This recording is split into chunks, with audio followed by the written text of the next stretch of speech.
রেস্টুরেন্টে গিয়ে আমরা যেসব বিরিয়ানি খাই সেই বিরিয়ানিতে কিন্তু অনেক সুন্দর একটা ফ্লেভার আসে। আজকে সেইভাবেই আমি ঘরেই তৈরি করে দেখাবো খুবই মজাদার বিফ বিরিয়ানি।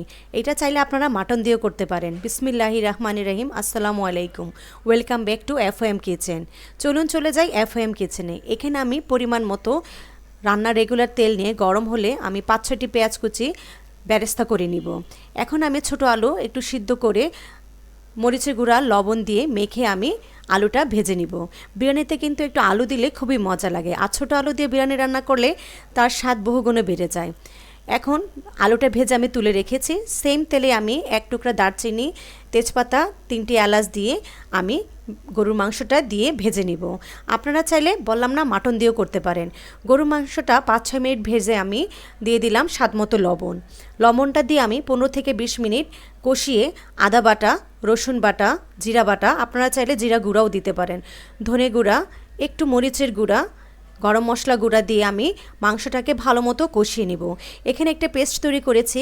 কাঁচামরিচ, কাঠবাদাম, জায়ফলের একটু টুকরা, জয়ত্রী আর পোস্তদানা একসাথে আমি ব্লেন্ড করে নিয়েছি। এটা স্কিপ হয়ে গিয়েছিল, সরি। দিয়ে আমি ভালো মতো কষিয়ে 1 চামচ টক দই দিয়ে প্রায় 15 থেকে 20 মিনিট কষিয়ে নিয়েছি।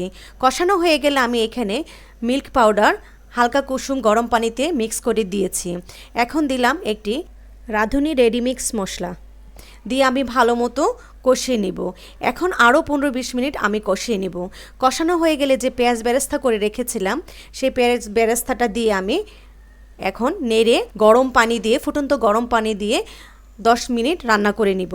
যখন রান্না হয়ে যাবে, মাংসটা সিদ্ধ হয়ে যাবে, তখন আলুটা যে ভেজে রেখেছিলাম সেই আলুটা দিয়ে কিছুক্ষণ কষিয়ে আমি এখানে পোলার চাল 1 কেজি ধুয়ে পানি ঝরিয়ে নিয়েছিলাম। পোলার চালটা দিয়ে আমি ভালো মতো নেড়ে নিব। দিলাম কিছু কাঁচামরিচ, আর যে বাকি মশলাটা রেখেছিলাম সেই বাকি মশলাটা দিয়ে আমি আরও কিছুক্ষণ কষিয়ে এখন ফুটন্ত গরম পানি দিয়ে দিব।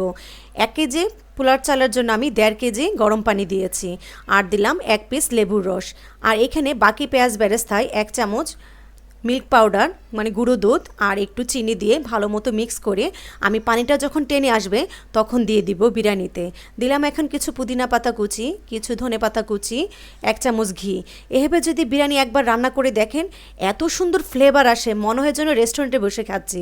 এভাবে একবার তৈরি করে দেখেন, ট্রাস্ট মি, সবাই খুবই প্রশংসা করবে। আর বিরিয়ানিটা কিন্তু অনেক অনেক মজা হয়।